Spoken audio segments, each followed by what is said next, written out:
Hello, I'm Ryan and I live in Cambodia, starting right now. Sarah and I made it to Cambodia just 4 days ago. We're in a quarantine hotel where we'll have to stay for 2 weeks. And so far it's been pretty good. It's been fine. Haven't gone insane yet. I'm gonna give you some details about it. I'm gonna give you some of those hot tips that I know you love. And I'm gonna show you what I do all day. Well, some of it. Probably shouldn't show you everything.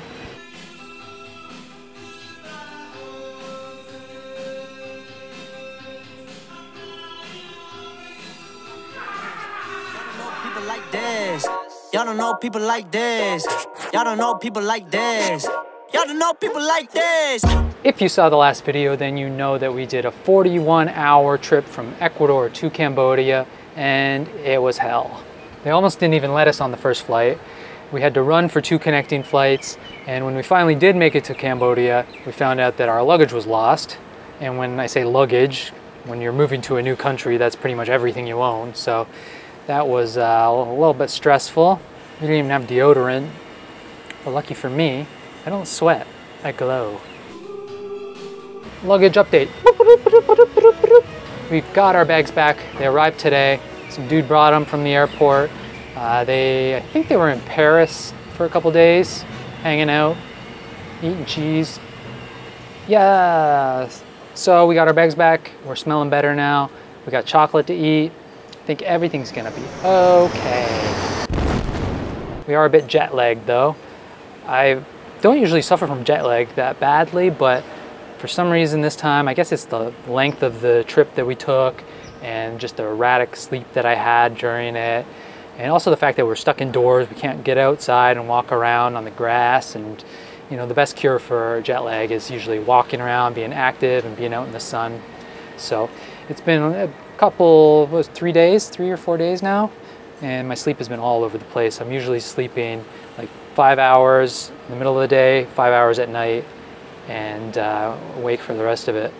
But I am feeling a bit better today. I got a bit more energy, and I think I'll be better and better as the days go on. Just take some time. So let's talk about the quarantine. Let's go over what the quarantine is in Cambodia. When we got to the airport in Cambodia, we had to deposit $2,000 each to a bank. Now their bank set up there, they just set up on a table. There were 3 ones to choose from. We just kind of pick randomly and fill out some paperwork, give them the money, and they said that in 2 weeks when we're out of quarantine, we just have to show up at a branch and give them our passports, and they'll give us whatever money is left back. So they use that $2,000 to pay for the hotel that we stay in, the food that we eat, and 2 COVID tests. Whatever money is left over at the end of the quarantine, then we'll get that back.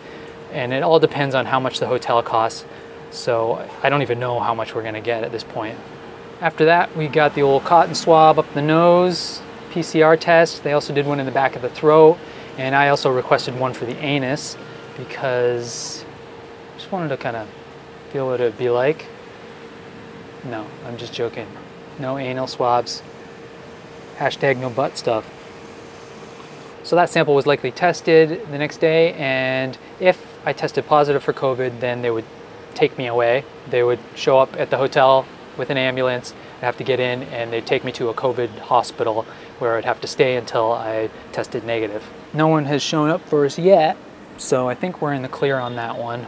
After everyone gave a sample, we all got on a bus and they took us to a quarantine hotel. Everybody went to the same hotel except for us. We were deemed too ugly for the hotel. The doorman, he looked at us, he puked in his hat. He said, "No way, you fugly motherfugglers aren't coming in here. You gotta go somewhere else." That was a lie. Because Sarah holds a British passport, we got sent to a different hotel. I think they're trying to keep all the Brits in one location because they're extra riddled with COVID or something. I'm sure it has to do with some variant, and they're trying to like keep it away from the rest of the population.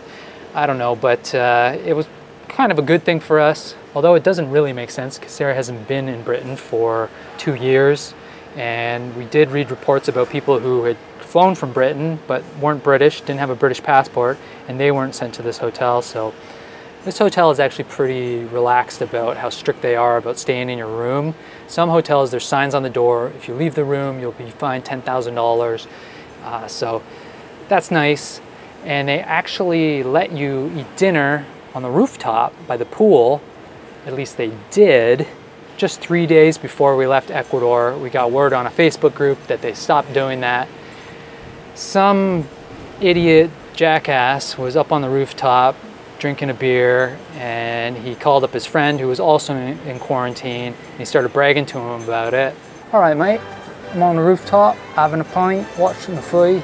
So this guy's so-called friend, this rat motherfucker, he ends up calling the Ministry of Health and complaining about it, and then they came here and they shut that whole thing down. They no longer will let us eat up there. So snitches end up in ditches.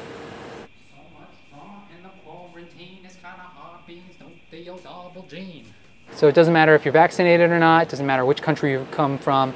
If you come to Cambodia, you have to stay in a hotel in quarantine for 2 weeks, plus the time it takes to get the test back. Your last day, you have to take a test to make sure you don't have COVID. And so you're basically there, I think it's usually 15 days, but yeah, no exceptions.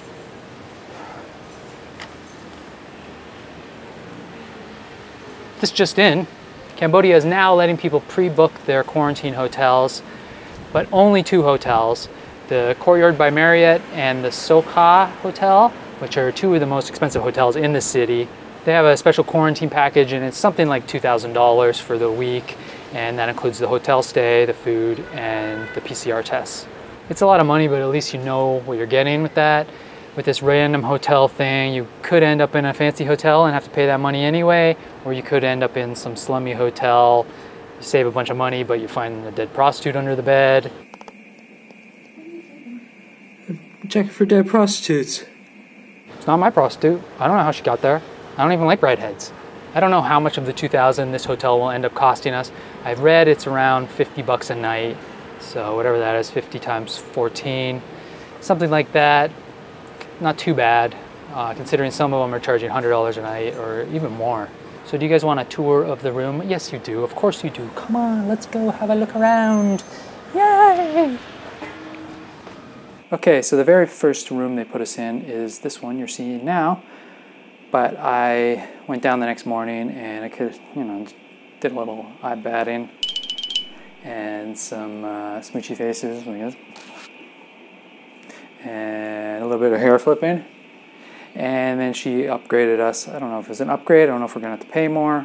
Didn't really explain it, but got a better room for us. And this is it. Much bigger, better light, just way better. There's a couch area. Before we were like, okay, where do we eat? I guess sit on the bed and eat. Don't have to now. And there's Sarah. Say hi, Sarah. What are you doing? Just say like working. Working. She's hard at work. So she's back teaching online already, and she has a desk to do that in, but for some reason she's decided to set up over here. I guess the internet is better by the door because it comes in through the door. It is. I didn't make that up. All right. Yeah, let's do a little tour. Big bed. A little hard, but not bad. Couch area, sitting, chilling. Desk, fridge here. And I moved this. This is actually over a part of this couch at one point. Moved it over there for kind of a gaming section. Got the Nintendo Switch hooked up there. This is east, so the sun rises over there. The river's just over there. So you get pretty good light in the day, but I mean, it gets hot, so we often close the curtains.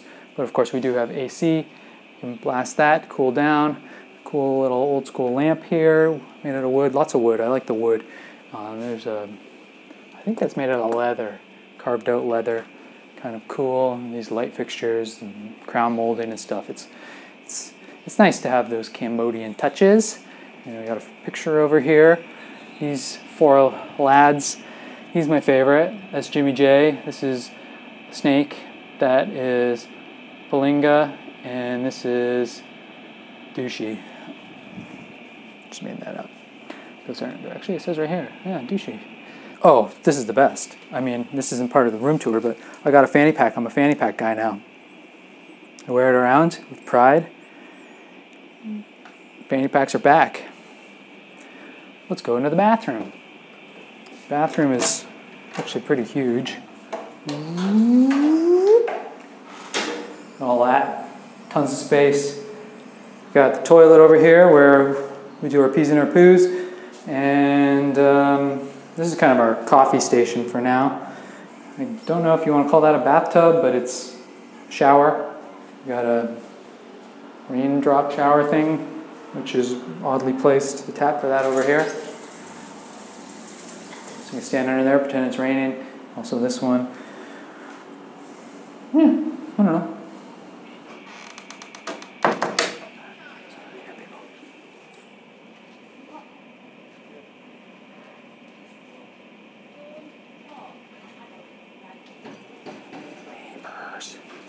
The neighbors are coming out to get their temperatures checked. Okay, let's look at the balcony. This is the best part, of course.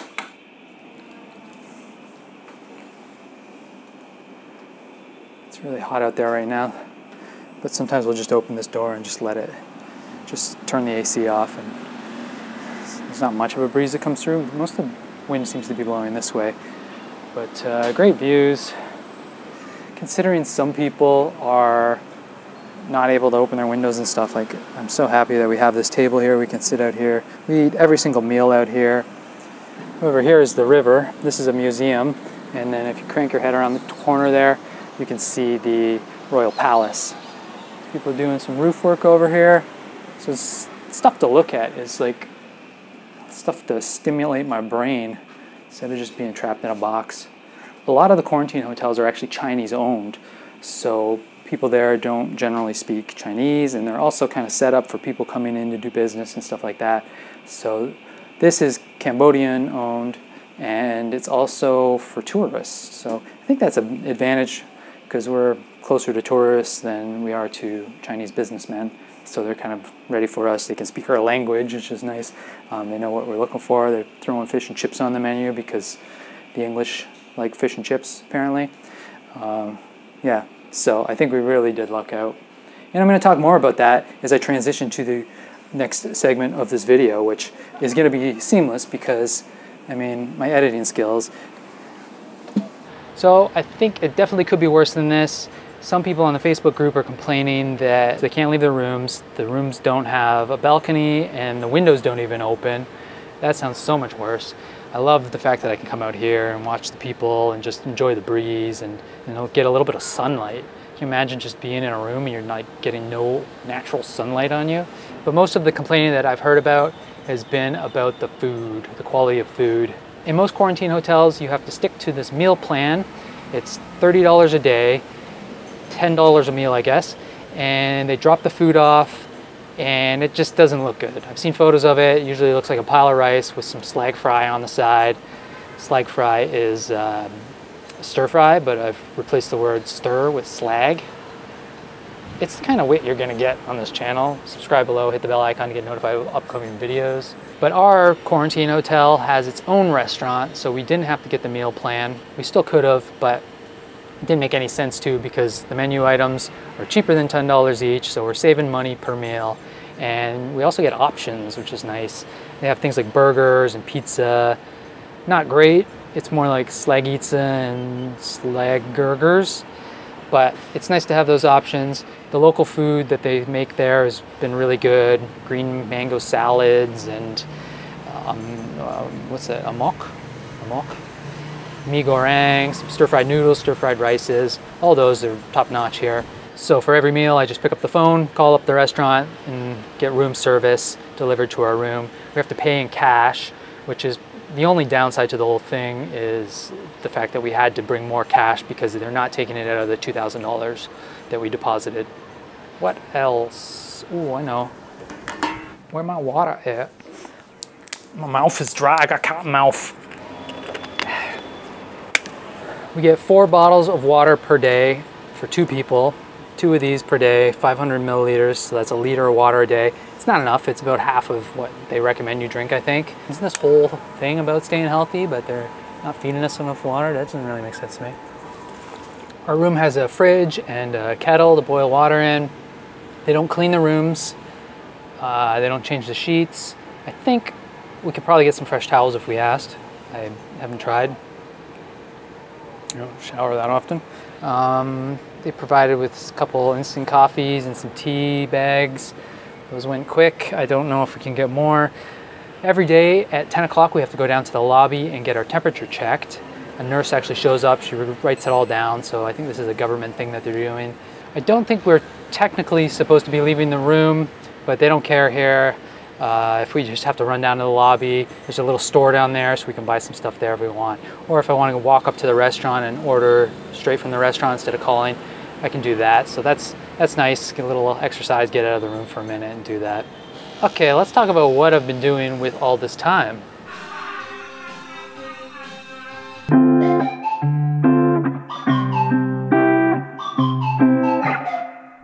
I have been watching the Olympics, sitting around watching the event, running with a pickle up your ass, playing some video games, doing stuff like planning this video. I try to get a bit of exercise every once in a while by either climbing the hotel steps. I also do some Tabata from time to time. I shower, I wash my body, eat, talk to friends online. I started doing some basic Khmer lessons, which is extremely difficult, and I don't recommend attempting it because it will make you want to jump off a balcony. I've been keeping an eye on apartments for rent. Next week I'll probably try and line up a few to see. Just getting ready to take on Cambodia, to live here permanently. So there's a lot of prep work that you don't think about. Stuff like I went through my phone and deleted the apps I used in Ecuador that I'm not going to be using here, and I downloaded a bunch of apps that I will be using here. Stuff like that. Yeah, I've been keeping pretty busy. Writing a lot of angry letters to corporations. Okay, let's move on to tips. But not just any tips. We're talking hot tips. If you are about to go into quarantine, you come to the right place. I'm your hookup. Holla if you hear me. So we devoted a whole bag just to the quarantine. A lot of it is stuff that we were going to bring anyway. We just made sure that it was in that bag so we wouldn't have to unpack all the big bags, the stuff that we wanted to bring but don't really need in the 2 weeks. And we also bought a couple of extra things that we normally would just buy when we arrived to the country, but we knew we couldn't here. So stuff like shampoo, coffee, tea, trail mix, chocolate, a bunch of chocolate. We put some detergent into a baggie and brought that with us so we can wash clothes in the sink if we have to. Go to sleep, little baby. Go to sleep, little baby. We also brought some hangers just to make drying the clothes easier. I'd also recommend an extension cord or like a power bar because you don't know how many plugs are going to be in your room. So it's nice and easy. You just plug that in and you got a bunch more plugs. I brought an HDMI cable so I could hook my laptop up to the TV so we can watch our Brazilian fart porn. And we also actually brought a skipping rope because we thought we could do that if we were stuck in our room. I didn't really think about the fact that it would make a ton of noise for the people underneath us. I haven't used it yet. But something, you know, you might want to consider something that you can do that's active in your room to get a bit of exercise. Maybe a pogo ball, something like that. And I think that's it. I think you better leave now. Go, White Fang. Go. Get out of here, White Fang. God! Actually, before you go, White Fang, I just wanted to say you should hit that thumbs up if you found some value in this video. And also subscribe if you are coming to Cambodia, if you live in Cambodia. I'm Cambodian now, so you're going to want to stick around. I'm going to be throwing some hot nugs your way. You're going to want to be around for that. You don't want to be unprepared, so if you subscribe, you're going to know when those hot nugs are coming at your face. And then you can, you know, catch the hot nugs instead of just getting a hot nug in the face and like going down and being like, ah, nug hit me in the face. Those hot nugs are hot and they're also pretty hard. So yeah, hit the bell icon after you subscribe to get notified of all the new nuggies coming your way. That's it. Some hot nugs, Sarah. Prefer when I'm by myself. I don't wanna hang around y'all. for good health. One day I'm gonna go ball. Fuck around and buy the whole mall. Breaking that cake, flexing 700 in the bank. Not a superhero, I don't save. Look at my face, look at my grades. Don't match up, no love, fuck a date. I just fade. When I hit the jack, you can keep the pie. Every night I gamble, like stop. Yeah, when I check the cost, I was like, Oh, that's expensive. I rolling flex in my ear.